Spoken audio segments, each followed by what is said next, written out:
Comme vous le verrez, cet épisode ne comporte exceptionnellement pas de bonnes nouvelles du jour, ce n'était pas volontaire, mais comme vous le voyez à cette capture d'écran, eh bien YouTube a décidé de bloquer dans toute la France la diffusion de cette vidéo, ça veut dire qu'elle ne pouvait pas être vue en France.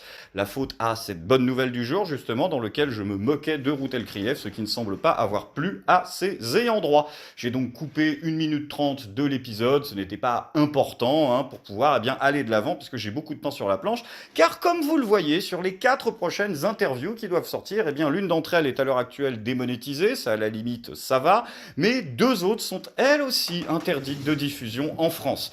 Donc du coup j'ai le temps de faire appel, mais il faut que je m'y mette, les interviews contrairement aux épisodes de JSPC ne suivent pas l'actu, donc j'ai le temps de faire appel, mais avec le pain que j'ai sur la planche, eh ben, j'ai décidé de laisser l'épisode en état. Je vous souhaite donc un très bon épisode et je vous dis à demain pour ce qui devait être la première interview de la semaine mais qui sera la seule. Mon invité sera Frédéric Tadei et je vous donne rendez-vous lundi pour la 2e interview qui suivra et qui sera avec Laurent Henninger. Je vous souhaite un très bon épisode et je vous dis à très vite.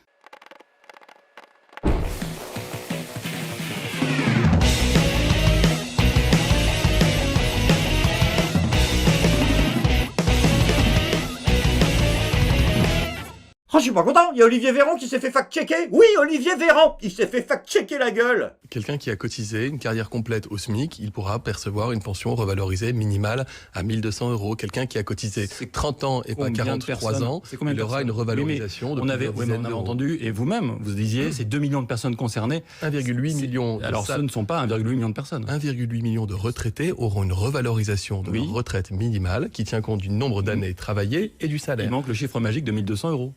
Mais les 1 200 €, je le dis et je l'ai dit sur votre plateau, c'est une carrière complète au SMIC. Pardonnez-moi, on a beaucoup réécouté. Vous prenez les archives. Exactement cela. Vous prenez les archives. Il n'y a aucun sujet là-dessus.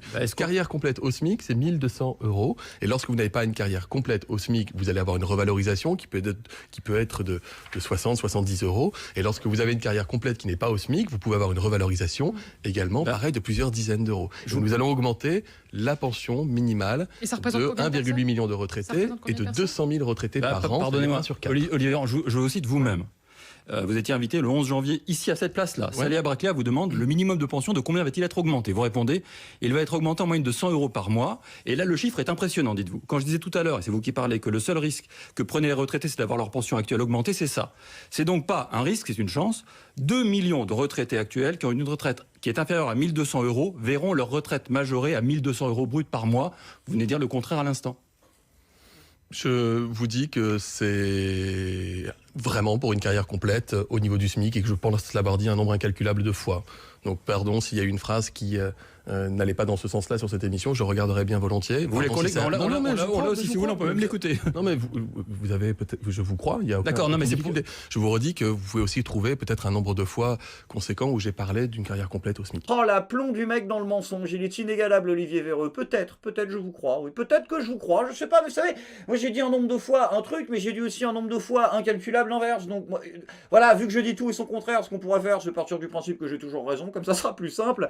En tout cas, j'espère que le journaliste, lui, il était pas favorable, qu'il était favorable à la retraite à 64 ans, parce que s'il avait envie de travailler plus longtemps, je crois que c'est mal engagé. Bah oui, Olivier, là, il t'a mis ton nez dans ton caca, mais en même temps, le caca, c'est toi qui l'as chié tout seul. Tu l'as dit, Olivier, tu as promis à 2 millions de personnes la retraite à 1 200 €. 2 millions de retraités actuels qui ont une retraite qui est inférieure à 1 200 € verront leur retraite majorée à 1 200 € brut par mois. Après, c'est pas sa faute à Olivier Véreux, c'est parce qu'il avait pas les bons chiffres. Heureusement qu'il les avait pendant le Covid. Après, c'est vrai que bon, les chiffres, on va pas se mentir, c'est pas vraiment votre fort.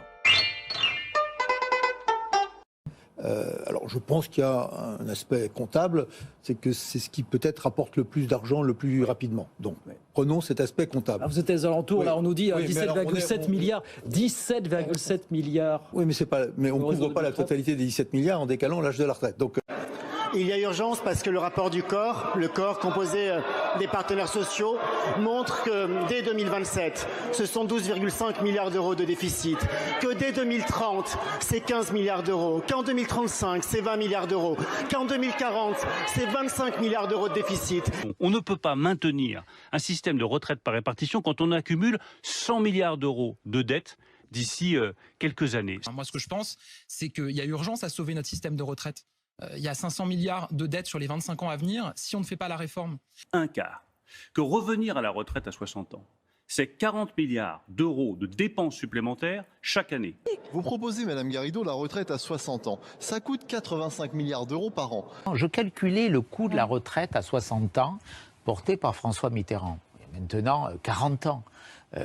C'est entre 1500 et 2000 milliards d'euros pour la France. Après, soyez rassurés, il reste quand même des gens pour le soutenir, Olivier Véreux, à l'image de Franck Riester, qui lui aussi a partagé la rumeur des 1200 € pour tous les retraités. Mais bon, en même temps, il a dit ça au milieu de tellement d'autres fake news que je me demande si ça ne devient pas un peu improductif au final. Ça, c'est une fake news. On n'a jamais dit que nous allions donner 1200 € à tout le monde. On s'engage à verser une pension de 1200 € aux retraités. Les femmes seront 2 fois plus bénéficiaires de la retraite minimale à 1200 €. Je pense au minimum de retraite à 1200 €. La retraite minimum à 1200 €. Ça, c'est une fake news. Le minimum de pension que nous voulons porter à 1200 €. Il y a un engagement très fort du président de la République qui est de fixer le minimum vieillesse aujourd'hui à 1200 € pour les retraites. Ça, c'est une fake news. Augmenter le montant des retraites à 1200 €. Les 1200 € de pension minimale toucheront aussi ceux qui sont à la retraite. On n'a jamais dit que nous allions donner 1200 € à tout le monde. Un minimum de retraite de 1200 € pour tous. Les retraites minimales à 1200 € par mois. Quelle est la majorité qui forge ce progrès social-là? C'est le président de la République. La retraite minimum à 1200 € pour tous, y compris les retraités actuels. Ça, c'est une fake news. Voilà, Francky, je crois qu'il faut que tu arrêtes de défendre les gens parce qu'avec les casseroles que tu as au cul, si tu veux, tu fais plus de mal que de bien. Donc, truc très simple. Non, pas rends l'argent. Non, c'est pas ce que j'allais te dire. Non, enfin, si, mais bon, efface tes tweets. Voilà, il y a des équipes à l'Élysée, des gens dans un bureau. Tu vas les voir et tu leur dis de faire un petit peu le ménage parce qu'ils l'ont tous fait. Et toi, je pense que tu as oublié 2-3 messages que tu devrais dégager.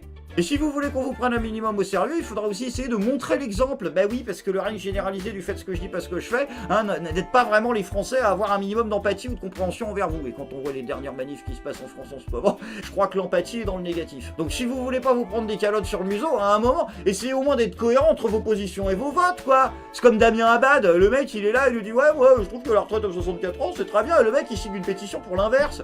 Mais si, t'as vu la pétition, il a signé une pétition, Damien Abad, pour rendre inéligibles les gens coupables de violences sexuelles. Traduction, est-ce que je peux prendre ma retraite dans 15 jours? Quant à Pose Caca, lui, aux abonnés absents. Emmanuel Macron, non, il est pas là. Enfin, si, il est là, bien sûr, le melon prend de la place, hein, surtout en 16/9, mais je veux dire, il est là, mais il laisse les ministres un peu. Des fois, il condamne, des fois, il comprend. Enfin, voilà, ça dépend si Brigitte a fait une petite soirée sympa. Enfin, on sait pas, il assume rien, quoi, en fait, comme d'habitude. Hein, enfin, comme d'habitude. On a compris depuis le début de ce quinquennat que, il allait pas placer ses 5 ans sous le signe d'assumer quoi que ce soit. Qui aurait pu prédire la vague d'inflation ainsi déclenchée? Adam Smith. Si, il l'aurait vu en 35 secondes. De toute façon, même moi, je veux dire, on prend ton budget, on fait une règle de 3, ça tient pas. Donc, je veux dire, au bout d'un moment, même mon petit-neveu, en fait, il l'aurait vu. Ou la crise climatique aux effets spectaculaires encore cet été dans notre pays. Pardon? Qui aurait pu prévoir la crise climatique? Je sais pas. N'importe quelle personne qui a déjà lu un rapport du GIEC, n'importe quelle personne qui a déjà écouté un de tes discours aux 30 putains de COP que vous avez fait, n'importe quelle personne qui se demande pourquoi est-ce qu'il fait 25 degrés au mois de janvier. Non mais là, Pose Caca, il faudrait les porter un petit peu tes testicules, hein, parce qu'on peut pas faire la guerre sans testicules. Et t'as envie de la faire, la guerre. Oui, il est pas content, Emmanuel, en ce moment, parce qu'en fait, ses parents, ils lui ont donné des Transformers pour Noël, des chars, ouais, et les nouveaux, là, les scorpions. Et du coup, il veut faire la guerre avec, mais il a plus les sous-sous dans la popoche, alors il peut pas jouer. Et ça l'emmerde, parce qu'il veut faire comme ses copains allemands qui eux ont envoyé des léopards. Voilà, sauf que lui, du coup, Emmanuel Macron, il dit moi je vais envoyer des Leclerc. Mais tu peux pas envoyer des Leclerc. T'as pas l'argent, tu peux pas, t'as pas le dispositif. L'armée elle est défoncée, tu peux pas envoyer des Leclerc en fait. Tu peux pas envoyer de Leclerc, tu peux pas envoyer de léopards. Même des léopards, des vrais léopards, tu peux pas les envoyer. Tu peux envoyer des strings léopards. Voilà, peut-être à Zelensky, ça lui fera plaisir. Vous avez les mêmes goûts, non? Sur plein de choses. Donor of military equipment to Ukraine, and we said that we would match or exceed that amount, almost 2.5 conversations, which is why we've provided it on, but also those long range. Not bring to anything good. Thank you. Phase of the battle, and that's a very productive conversation that we're having today as well. Good. Après, je suis quand même un peu triste pour le petit Emmanuel parce qu'il voulait aller jouer au Transformers chez Tonton Joe. Joe Biden, qui fait tout le temps des gâteaux. Oui, il aime bien aller chez Joe Biden, Emmanuel Macron. Il aime bien parce que c'est un peu son papy à lui et il fait tout ce qu'il lui dit, quoi. Et donc là, il avait envie d'y aller, faire la bastonnade. Parce que là, Joe, il est chaud en ce moment. Si, il a dit, nous ne laisserons pas une nation voler un territoire par la force. Donc là, ça veut quand même dire ce que ça veut dire. Ça veut dire que Joe, bastonnade, hein, parce que... Joe, dis-moi un truc.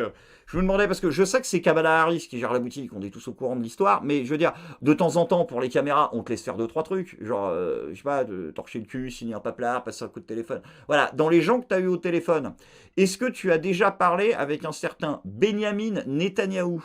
Non, tu l'as jamais eu celui-là? Ne l'appelle pas. Non, vraiment, je te jure, tu vas faire une attaque, ça va partir en guerre mondiale. Et toi aussi, Jupiter, tu vas prendre tes précautions, tu vas pas les jouer à la guéguerre. Voilà, parce que t'envoies pas des chars, hein, quand les vieux, ils ont plus de pain. Voilà. Non, au sens propre. 4 fois par semaine, cette aide à domicile livre les repas pour 80 personnes âgées de la ville de Lisieux. Le plat, les entrées, les desserts, le fromage. Un repas complet donc, mais plus aucun morceau de pain. Et ce depuis le début de l'année. Certains s'en passent, mais pour d'autres, c'est un vrai manque. J'ai pas eu de pain avec Christelle, vous avez oublié mon pain. C'est la fin du monde, il n'y a plus de pain.